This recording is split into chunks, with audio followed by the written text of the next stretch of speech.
கேட்டா அடிப்பொலி. 2வது player of the match வாங்கியத்தல.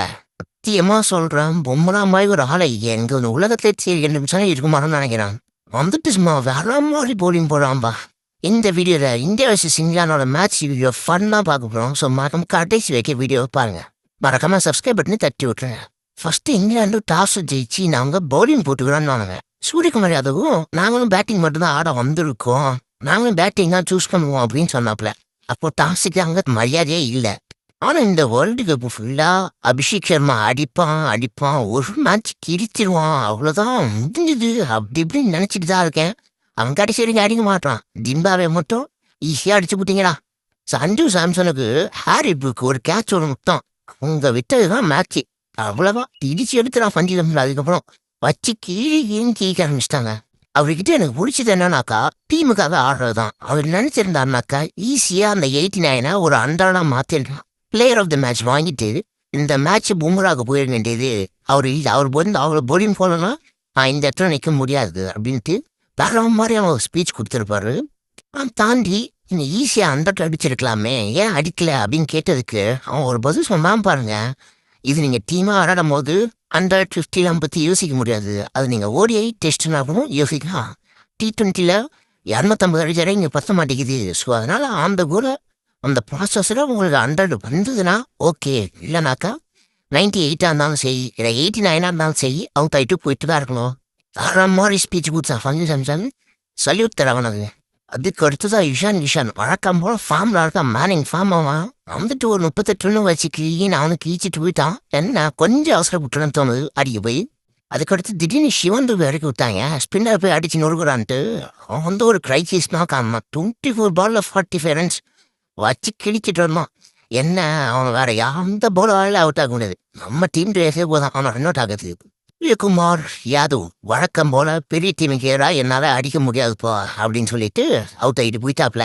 என்ன தலை உன்னை கலாய்க்கிறானுங்க, நீ அதுக்கு தகுந்த மாதிரியே ஆடுறியே. அதுக்கு அடுத்துதான் 2 மான்ஸ்டர்ஸ் வந்தாங்க. ஹார்திக் பாண்டியா, திலக் வர்மா வச்சு கிழிச்சிட்டானுங்க. அதுவும் திலக் வர்மா 7 பால் 21 ரன் அடிச்சா போடுங்க. வேற மாதிரி கேமியா தான்.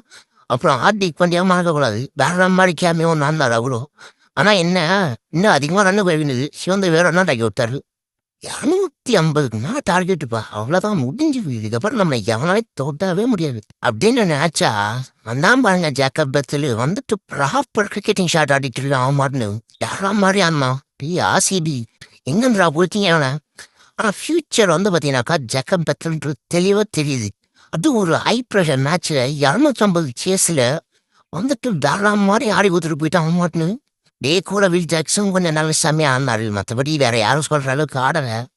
அதுக்கடுத்து பட்லர் கொஞ்சம் அடித்த மாதிரி தெரியும், ஆனால் ஃபுல்லாக தடவை நீ அது. பட்லருக்கு தான் இந்தியன் ஃபேன்ஸ் கொஞ்சம் ஒரு ஹைப் கொடுத்தாங்க. அவர் ஷோல்டர் மட்டும் ஷிவர் வச்சுனா அவ்வளோதான் நீங்கள் பயந்துருவீங்களா அப்படி இல்லைனாங்க. ஆனால் வச்சு தடவிட்டு போயிட்டாப்புல தலை பட்லரு. நம்ம ஜெயிச்சதுக்கு காரணம் the national treasure Jasprit Bumrah. 16வது ஓவர் வந்துட்டு 8 ரன் கொடுக்குறான். 18வது ஓவர் வந்துட்டு 6 ரன் கொடுக்குறோம். யாப்பா நீலாம் அப்படின்னு தான் யோசிக்கிறது வந்து எனக்கு. அப்புறம் கண்டிப்பாக ரீச் கொடுத்தே அவனும் அக்சர் பட்டேலுக்கு வேற மாதிரி 2 கேட்சை பிடிச்சான். அதுவும் வில்ஜாக் கேட்செல்லாம் பிடிக்கிறானோ மேட்ச்சு 18வது ஓவர்லேயே முடிஞ்சிட்டு இருக்கும்.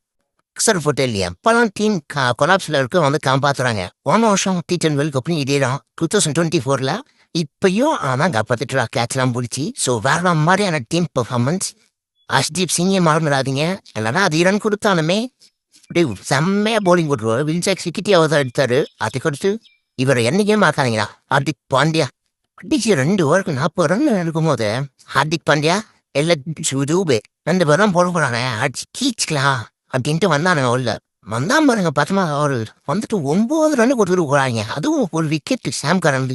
இந்த ஓவர் கேம் சேஞ்சிங்காக மாறிச்சு. அஃப்கோர்ஸ் 18வது ஓவர் பும்ரா போட்டதும் கேம் சேஞ்சிங் ஓவர் தான். பட் தட்டி எப்படி தான் பார்த்தீங்க ஹார்திக் பாண்டியா, அதுதாங்க வேற மாதிரியான போலி. ஓவராலும் சொன்னாப்போ உண்மையாலுமே டீம் பெர்ஃபார்மன்ஸ்லாம் இப்படி தாங்க இருக்கணும். வேற மாதிரி இருக்கு இந்தியன் டீமு.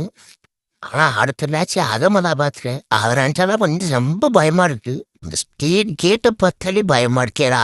அந்த டைலாக் தான் இருக்கு ஊடுதிய மைண்டில். நீங்கள் ரமான்னு சொல்லிட்டு போங்க, இந்தியா ஜெயிக்குமா ஜெயிக்காதான்ட்டு ஃபைனலில். ஸோ மற்றவங்க காமெண்ட் பண்ணிட்டு சப்ஸ்கிரைப் பண்ணி மற்றவங்க தட்டி விட்டு போயிருந்தேன்.